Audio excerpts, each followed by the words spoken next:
Hello and welcome to Moon Magic. I am Tracy Hawkner of Eye of Horus in Minneapolis. And I'm Heather Rowan Robbins, an astrologer that works with the Eye of Horus. And we want to talk to you about the cycles of the moon, the full moon, the new moon, and here we're talking about a new moon that falls on the winter solstice. Now, how do you work with the winter solstice? Oh, this is a fantastic time. Dark of the moon, dark of the sun. This is such a deep time of year. Solstice is the winter solstice. The sun has come down to its should we say weakest point?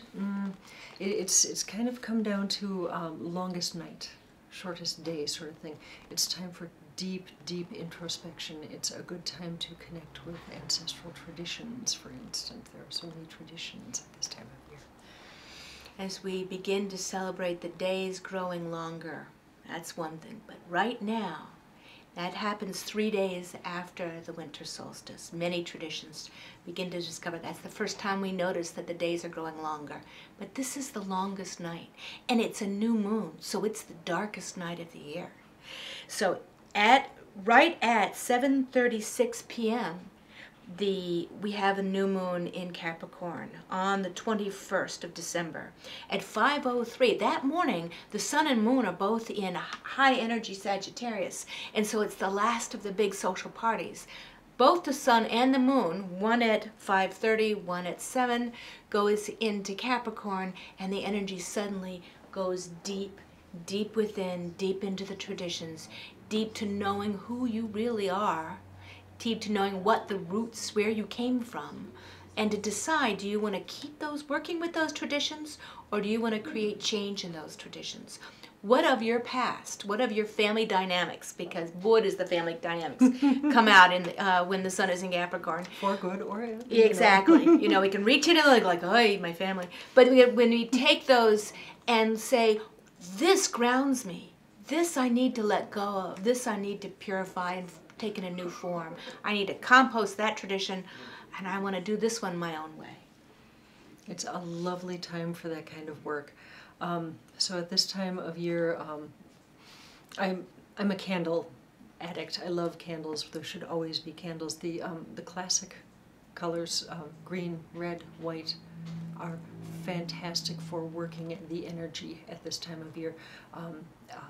Red for bringing in that passion of what we need to pull ourselves forward. Green of the earth and the everlasting life. White for purification.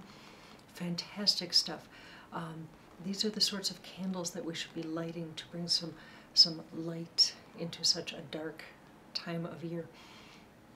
And with all this Capricorn energy, this brings all of that Sagittarius stuff into manifestation mode, really solidifying what are your gifts.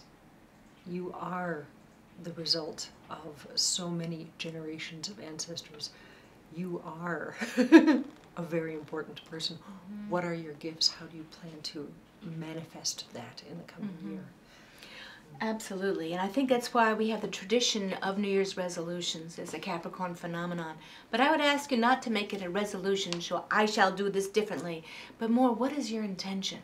Make it your New Year's intention. What form do I want to take the magic of my life and put it into concrete action? How can I begin to ground my belief and my change and my movement into something wonderful? Now there's aspects that are asking us to let go, let go, let go this fall, this winter, and last fall. And now what are we beginning to create room to create, to grow, to manifest? So in this time there's some process that your heart may need some healing. You may be very aware of who you've had to let go because Venus is just pulling out of a conjunction with Pluto. You may be very aware of who's not with you this holiday.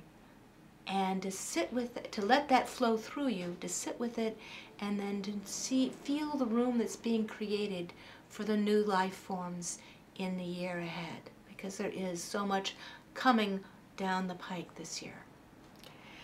So setting intentions seems to be the thing to do. We're talking about Mugglestone as a Oh, way we of... were mentioning Mugglestone earlier today. There is a stone, I don't know what Mugglestone was referred to before J.K. Rowling wrote her lovely books, but it is a blend of hematite and several different jaspers, red jasper and yellow jasper and hematite all blended together into a single stone. It is fantastic for pulling dreams and magic into reality, bringing things into the mundane world rather than just floating off in la la land like we sometimes do. Mugglestone is a fantastic one for solidifying your gifts and your intentions and bringing that into the world. So take this solstice and let it go deep inside with you. Enjoy the traditions. Mars will be in Aquarius. It's good to have your chosen tribe and family around you. Remember that traditions are there for you to sort. Notice what feeds your roots, what feeds your traditions, and what you need to compost and reinvent. And form those intentions in that first couple of weeks after until the full moon, the first couple of weeks after this new moon. Form your intentions to act as seeds for the year ahead. What do you want to grow? And thank you. Join us again next month.